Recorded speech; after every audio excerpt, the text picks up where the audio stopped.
Dirbtinis intelektas neprasidėjo nuo ChatGPT. Jo šaknys siekia daugiau nei prieš 70 metų. Laikus, kai keli vizionieriai drįso skelbti neįtikėtinai drąsias prognozes, už kurias buvo išjuokti. Nuo šaltojo karo eksperimentų iki milijardinių proveržių. Dirbtinio intelekto istorija kupina ambicijų, nesėkmių ir stulbinančių sugrįžimų. Tai nebus pasakojimas apie staigę revoliuciją. Tai istorija apie pamirštą svajonę, neįmanomą idėją, kuri išgyveno dešimtmečius pašiepimų ir nesėkmių, kad taptų technologija šiandien iš esmės keičiančia mūsų pasaulį. Viskas prasidėjo 1950-aisiais. Pasaulis dar tik atsigavinėjo po antrojo pasaulinio karo, o tuometiniai kompiuteriai, kurių didžiausias jų pasiekimas, artilerijos lentelių skaičiavimas, užėmė kone visą kambarį. Tokiame kontekste britų matematikas Alanas Turingas iškėlė radikalų, beveik vaikiškai paprastą klausimą: ar mašinos gali mąstyti? Jis pasiūlė tai, kas vėliau tapo žinoma kaip Turingo testas. Minties eksperimentą, kuriame žmogus raštu bando atskirti, ar kalbasi su kitu žmogumi, ar su mašina. Jei kompiuteris gebėtų palaikyti pokalbį taip, kad jo būtų neįmanoma atskirti nuo žmogaus, Turingas teigė, jog jį reikėtų laikyti protingu. Tai buvo stulbinamai drąsi idėja, tikra fantazija to meto mokslui. Tačiau maža grupė svajotojų Turingo klausimą priėmė ne kaip beprotybę, o kaip iššūkį. Praėjus 6 metams ta kibirkštis virto liepsna.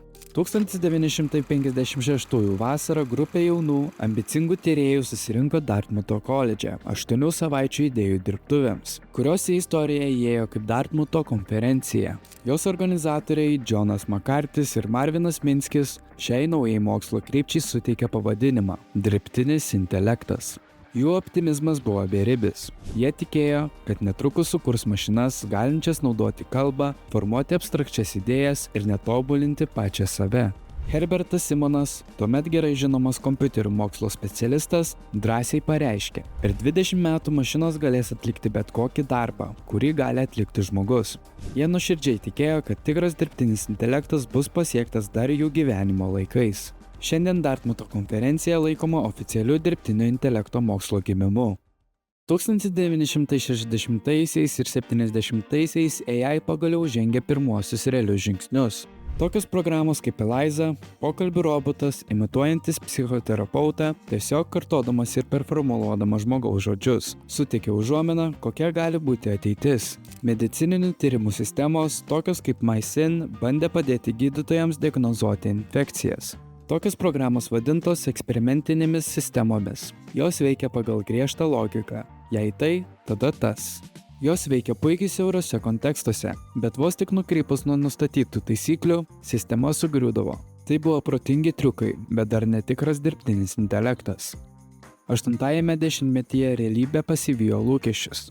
Didieji pažadai, duoti Dartmute, dabar atrodė kaip skaudžios nesėkmės. Kompiuteriai buvo tiesiog per silpni, o paprasto vaiko sveiko proto supratimas pasirodė beveik neįveikiamas uždavinys. Kai žadėti proveržiai taip ir neįvyko, finansavimas išseko. Prasidėjo vadinamoji dirbtinio intelekto žiema. Lemiamas smūgis atėjo po ataskaitų, teigusių, kad AI neįvykdė savo pažadų. Vyriausybė sumažino finansavimą, o pats terminas dirbtinis intelektas tapo beveik keiksmažodžiu. Tačiau po šiuo lediniu paviršiumi dar ruseno keli idealistai, kurie tyliai tęsė eksperimentus ir neleido svajoniai visiškai užgesti. 8-ajame dešimtmetyje vėl sužibo viltis. Mokymosi metodas, vadinamas atgaliniu skleidimu, kurį išpopuliarino Jeffris Hintonas, dar vadinamas dirbtinio intelekto krikštatėviu, vėl pavertė neuroninius tinklus praktiškai veikiančiais. Įkvėpti žmogaus smegenų veikimo, šie tinklai galėjo mokytis iš duomenų, o ne tik vykdyti iš anksto nustatytas taisykles. Pažanga buvo lėta, bet revoliucijos sėklos jau buvo pasėtos. 1997-aisiais pasaulį apskriejo žinia. IBM superkompiuteris Deep Blue nugalėjo pasaulio šachmatų čempioną Garį Kasparovą.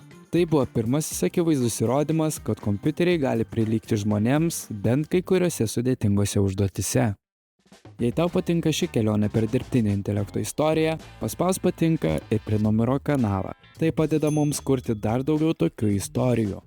Persikelkime į 2010-uosius. Dvi jėgos susidūrė ir sukėlė tikrą sprogimą. Milžiniški internete sukaupti duomenų kiekiai ir stulbinamas vaizdo plokščių našumas, ištobulintas žaidimų industrijoje. Staiga, giluminis mokymasis nustojo būti tik teorija. Jis pradėjo veikti. 2012 metais dirbtinio intelekto krikštatėvio Jeffrey Hintono komanda laimėjo ImageNet konkursą triuškinančių skirtumų ir taip įžiebė giluminio mokymosi revoliuciją. Dirbtinis intelektas grįžo. Dabar jis valdė balso asistentus, veido atpažinimą ir net pirmuosius autonominius automobilius. Paskutinė dirbtinio intelekto dėlionės dalis savo vietą rado 2017 metais. Google tyrėjai paskelbė reikšmingą darbą, pristatydami naują neuroninių tinklų architektūrą Transformerį. Su paprastu bet giliu šūkiu dėmesys yra viskas, ko reikia. Šie transformatoriai leido mokyti milžiniškus kalbos modelius su stulbinamu tikslumu ir naujų konteksto supratimu. Po to sekė OpenAI GPT serija. GPT-2 2019 metais pribloškė ekspertus. GPT-3 2020 metais pakerėjo pasaulį. O 2022 metų lapkritį pasirodžiusi ChatGPT versija tapo prieinama visiems. Ji virto pasauliniu reiškiniu, peržengusi 100 milijonų vartotojų ribą greičiau nei bet kuri kompiuterinė programa istorijoje. Šiandien dirbtinis intelektas rašo tekstus, kuria vaizdus, verčia kalbas ir vairuoja automobilius. 1950-ųjų vizionieriai neklydo, jie tiesiog buvo per anksti. Tačiau iššūkiai išlieka.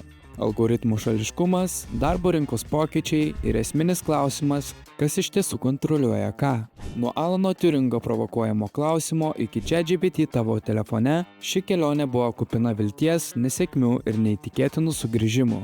Dabar gyvename pasaulyje, kurį jie tik numanė, ir turime atsakyti į klausimą, ar mes kūrime įrankį ar naują intelekto formą. Dirbtinis intelektas gali tapti technologija, kuri apibrėš visą šį šimtmetį. Nuo Alano Turingo klausimo 1950-aisiais iki ChatGPT tavo kišenėje šiandien, dirbtinio intelekto istorija buvo kupina vilties, klaidų ir stulbinančių atgimimų. Bet tikras klausimas išlieka, kur AI keliauja toliau? Pasidalink savo mintimis komentaruose. Jei tau patiko ši dirbtinio intelekto istorija, peržiūrėk mūsų vaizdo įrašą 6 didžiausi technologijų skandalai. Nuoroda komentaruose. Ačiū ir iki.